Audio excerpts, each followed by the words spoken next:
Welcome to Suman TV. నేను మీ నవీన్. ప్రస్తుతం మనతో celebrity homeopathy expert doctor Chetan Raju గారు ఉన్నారు. హాయ్ సార్, నమస్తే అండి. నమస్తే సార్. సార్, చాలా మందిలో మనం చూస్తే ఉదయం లేవగానే కాళ్ళల్లో మంటలు తిమ్మిర్లలాగా ఉంటది. సో వాళ్ళకి విటమిన్ B12 డెఫిషియన్సీ అని చెప్పేసి అంటూ ఉంటారు. అసలు ఈ విటమిన్ B12 డెఫిషియన్సీ ఎందుకు వస్తుంది, అదేవిధంగా దానికి దీనికి ఉన్న ఇంటర్లింక్ ఏంటి, అంటే నర్వ్స్కి ఈ విటమిన్ B12కి ఉన్న ఇంటర్లింక్ ఏంటి? నరాలు ఏవైతే ఉంటాయి అవి ఏం పాస్ చేస్తాయి, మన బాడీలో కరెంట్ పాస్ చేస్తాయి. ఇంతకుముందు వేరే వీడియోస్లో డిస్కస్ చేసినాము. కానీ ఇప్పుడు ఈ కరెంట్ సరిగా పాస్ అవ్వడానికి మన బాడీకి ఎలక్ట్రోలైట్స్ కరెక్ట్ ఉండాలి. ఓకే. ఎలక్ట్రోలైట్లు కరెక్ట్ ఎప్పుడు ఉంటాయి? ఎప్పుడైతే అవి బాడీలో సరైన మాత్రలో ఉంటేనే కరెక్ట్గా ఉంటాయి. అవునా కాదా? కానీ ఏంటంటే ఇప్పుడు ఒకటి వస్తుంది, మీరు చూడండి, ఎప్పుడైనా ఎలక్ట్రాల్ అనేసి పౌడర్ వస్తుంది. అవును. అవునా కదా? ఓఆర్ఎస్, అది ఓరల్ రీహైడ్రేషన్ సాల్ట్స్. అవి ఎలక్ట్రోలైట్స్ మన బాడీకి. సిరమ్ ఎలక్ట్రోలైట్స్ అనేసి టెస్ట్ కూడా ఉంటుంది. దాన్ని ఎలక్ట్రోలైట్స్ అని ఎందుకు చెప్తారు?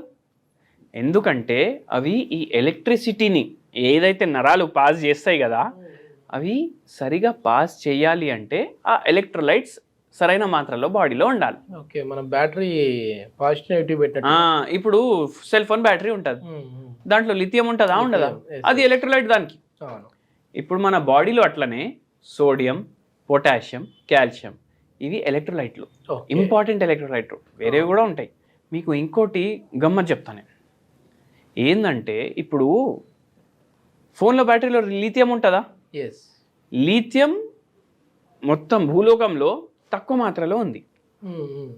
అయితే ఆ ఎలక్ట్రోలైట్ని రీప్లేస్ చేయడానికి ఇప్పుడు సోడియం తోటి బ్యాటరీలు వస్తాయి తర్వాత. ఓకే. ఓకే. మన బాడీలో కూడా సోడియం ఉంటుంది కదా, అది ఒక ఎలక్ట్రోలైట్. సో కరెంట్ సరిగా పాస్ చేయడానికి సోడియం ఏమో హెల్ప్ చేస్తుంది.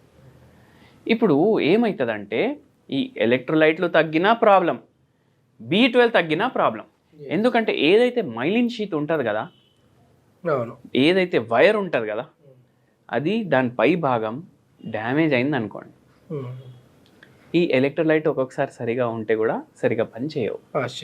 ఓకే. అయితే ఇది ఎప్పుడు డ్యామేజ్ అవుతుంది?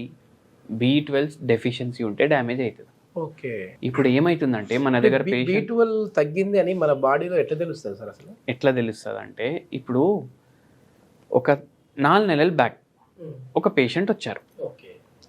ఆ పేషెంట్కి షుగర్ వ్యాధి ఉంది. షుగర్ వ్యాధి వల్ల కిడ్నీలు ఎఫెక్ట్ అయినాయి, కన్ను ఎఫెక్ట్ అయింది. మళ్ళీ మెయిన్ అయిన వచ్చిన ప్రాబ్లం ఏంటంటే, ఈ పాదాలు ఉంటాయి కదా, పాదాల్లో చీమలు కరుస్తున్నాయి. ఓకే. కానీ కరవట్లేదు. అంటే ఏంది?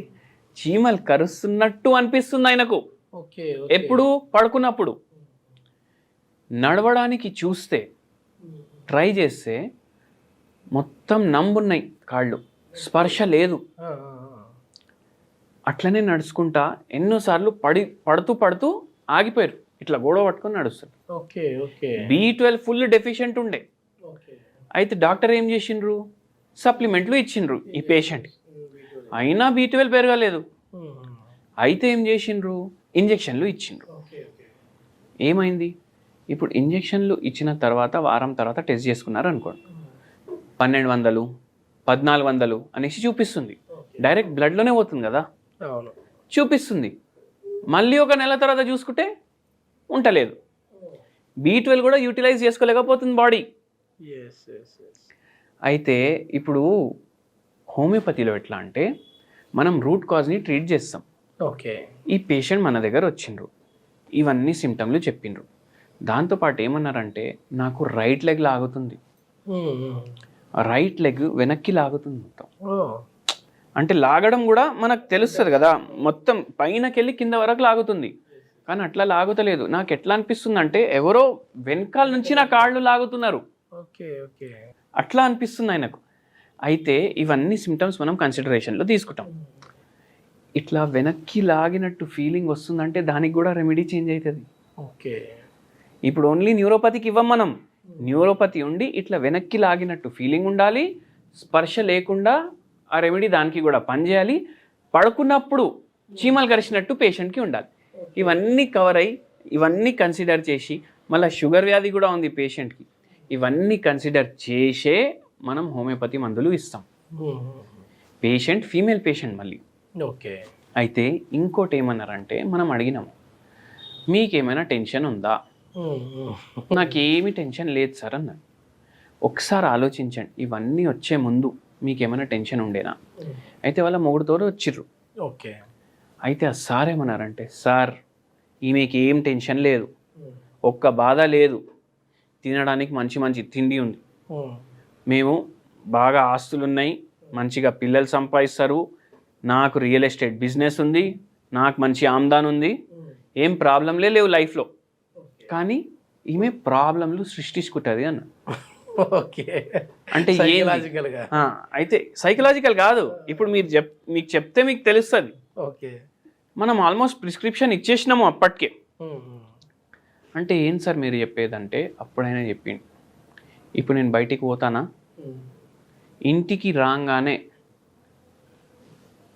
మన అడుగు లోపట వడంగానే నేను పోయి స్నానం చేయాలి.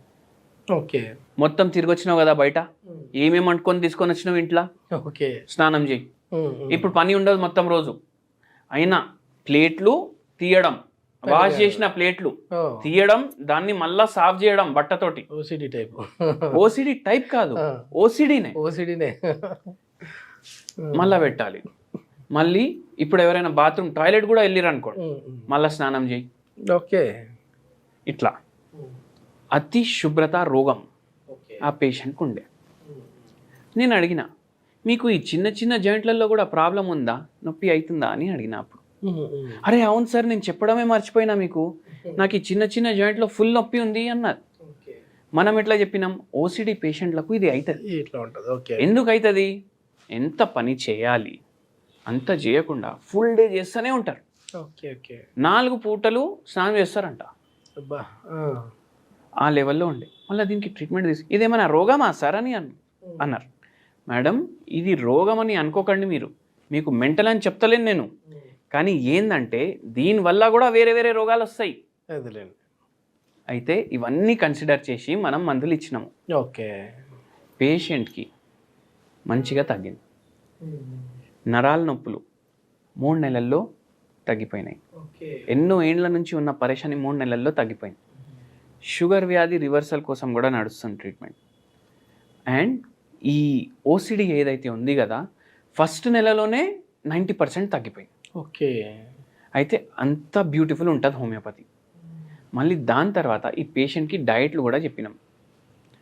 B12 కూడా సరిగా అబ్జర్వ్ అవ్వడం స్టార్ట్ అయింది పేషెంట్కి. B12 ఎక్కువ ఎందులో ఉంటుంది సార్, ఏ ఫుడ్లో ఉంటుంది? ఏ ఫుడ్లో ఉంటుంది అంటే నాన్ వెజ్లో ఉంటుంది. ఓకే. నాన్ వెజ్లో ఉంటే ఇప్పుడు అందరు ఏమనుకుంటారు, ఇంకేంది రేపటి నుంచి మటన్ బిర్యానీ తిందాం అనేసి అనుకుంటారు. ఆ తప్పు చేస్తే మీకు కొలెస్ట్రాల్ పెరుగుతుంది, ట్రైగ్లిసరైడ్లు పెరుగుతాయి, వెయిట్ పెరుగుతుంది, హార్ట్ మీద ఎఫెక్ట్ పడుతుంది. అరే మళ్ళీ మీరే అంటున్నారు కదా నాన్ వెజ్లో ఉంటుంది. నాన్ వెజ్లో ఉంటుందంటే అర్థం ఏంటంటే పోయి డైలీ బిర్యానీలు తినుడు కాదు, చేపలు వండుకోండి ఇంట్లో. చేపలు వండుకుంటే దాంట్లో నూనె ఎక్కువ వాడకండి, ఫ్రై చేయకండి, పులుసులాగా చేసుకోండి, అది తినండి. ఇప్పుడు మేము వెజిటేరియన్, మేమేం చేయాలి అనేసి కొందరికి డౌట్ వస్తుంది కదా. మీరేం చేయండి అంటే, మీరు మిల్క్ ప్రోడక్ట్స్ ఎక్కువ ప్రిఫర్ చేయండి మీ డయట్లో. పన్నీర్ లాంటివి. పన్నీర్ డైలీ ఏం చేయాలంటే, ఒక 50 గ్రామ్ పన్నీర్ తీసుకోవాలి. 50 గ్రామ్ పన్నీర్ తీసుకొని దాన్ని డ్రై రోస్ట్ చేయాలి. ఇప్పుడు డ్రై రోస్ట్ అంటే అర్థమైంది, అర్థమైందంటే ఒక ప్యాన్ తీసుకోవాలి, నూనె వేయొద్దు, నెయ్యి వేయొద్దు, బటర్ వేయొద్దు, ఏమేయొద్దు, పన్నీర్ ముక్కలు చేసుకోవాలి. ఓకే. దాంట్లో వేసేయాలి. దాంట్లో వేసి జస్ట్ ఇట్లా రోస్టింగ్ లాగా చేయాలి. దాని మీద కొంచెం మిరియాల బుక్ని, కొద్దిగా సాల్ట్, ఇదే తినండి, చాలా మీకు హెల్ప్ చేస్తుంది. మళ్ళీ ఇంకా ఏం చేయాలంటే, ఇప్పుడు ఓన్లీ B12 మాత్రమే కాదు, B complex on a whole నరాల నొప్పులకి మంచిది. అయితే ఏం చేయాలంటే, తినేటప్పుడు 2 బుక్కలు పుట్నాల పొడి మంచిగా వేసుకోండి, నెయ్యి వేసుకోండి, కలుపుకోండి, డైలీ తినండి. దీంట్లో B12 కాకుండా వేరే B కాంప్లెక్స్లు ఉంటాయి. గ్రీన్ వెజిటేబుల్స్, ఆకుకూరలు, డైలీ ముద్దపప్పు చేసుకుంటారు కదా ఇంట్లో, అది వండేటప్పుడు డైలీ ఒక ఆకుకూర వేయండి దాంట్లో, దీంట్లో B కాంప్లెక్స్ ఉంటుంది.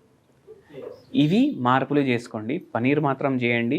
పుట్నాల పొడిలో అది చూడడానికి మనకు పొడి మనం దోశలతో తింటాము, ఇడ్లీతో తింటాం, గన్ పౌడర్ అని చెప్తాం దానికి, కానీ అది బి కాంప్లెక్స్ పౌడర్ అంటా నేను.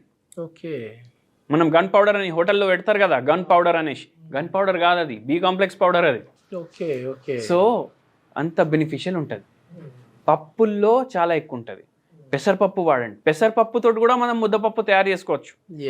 అంటే ఫుల్ పెసరపప్పు కాదు, కట్ అయిన పెసరపప్పు కూడా దొరుకుతుంది మార్కెట్లో. అవును. సగం మన రెగ్యులర్ పప్పు, సగం పెసరపప్పు, ఈ రెండు కలిపి మీరు పప్పు చేసుకోండి. ప్రోటీన్ కూడా అవుతుంది, బి కాంప్లెక్స్ కూడా అవుతుంది. ఈ మార్పులు మీ డైట్లో చేసుకోండి. ఈ పేషెంట్కి కూడా ఇవన్నీ చెప్పినాము, ఈ పేషెంట్ కూడా ట్రై చేసిండ్రు. అంటే ఈ పేషెంట్కి ప్రాబ్లం ఏముండే అంటే అబ్జర్వే అయితే లేదు బాడీలో, సప్లిమెంట్ తీసుకుంటే కూడా అబ్జర్వ్ అయితే లేదు కదా, ఆ ప్రాబ్లం కూడా హోమియోపతి సాల్వ్ చేసింది పేషెంట్కి. Super super. అంటే ఇది ఒకవేళ B12 అనేది లేదంటే టోటల్ బి కాంప్లెక్స్ మరి ఎక్కువైనా ఏమైనా ప్రాబ్లం అండి? మనం తినే తిండికి ఎక్కువ కాదు, మనము మల్టీవిటమిన్లు సప్లిమెంట్లు తీసుకుంటే లేదన్నా ఇంజెక్షన్లు తీసుకుంటే అప్పుడు ఎక్కువ అయ్యే ఛాన్సెస్ ఉంటాయి. అయితే మన మందు ఏం చేస్తుంది అంటే మీ బాడీలో అబ్జార్ప్షన్ కరెక్ట్గా అయ్యేటట్టు చూసుకుంటుంది. తిన్నదాన్ని కూడా కరెక్ట్ అబ్జర్వ్ చేసుకునే శక్తి ఉండాలి కదా. అది ఏజ్ తోటి తగ్గుతుంది, రోగాల వల్ల తగ్గుతుంది, వేరే మందులు వాడడం వల్ల దాని సైడ్ ఎఫెక్ట్ల వల్ల కూడా తగ్గుతుంది. సో అది మనం హోమియోపతి తోటి సాల్వ్ చేసుకోవచ్చు. మొత్తానికి హోమియోపతితో మొత్తం అన్ని రకాల జబ్బుల్ని నయం చేయొచ్చు అంటారు. అవును సార్. ఎప్పుడు పేషెంట్ మనం చెప్పేటట్టు వినాలి, సహకరించాలి, హోమియోపతి మీద నమ్మకం ఉండాలి. ఏ మందులు వాడినా ఫస్ట్ నమ్మకం ఉండాలి. ఎందుకంటే ఏదో ఊరికి ఇచ్చారు మనం వేసుకుందాం అంటే కాదు అది. సో ఖచ్చితంగా తగ్గుతుందని వాళ్ళు మెంటల్గా ఫిక్స్ అయితేనే అది కూడా బాడీలో అబ్జర్ప్షన్ అనేది కూడా బాగా జరుగుతుంది. Okay, thank you sir, thank you.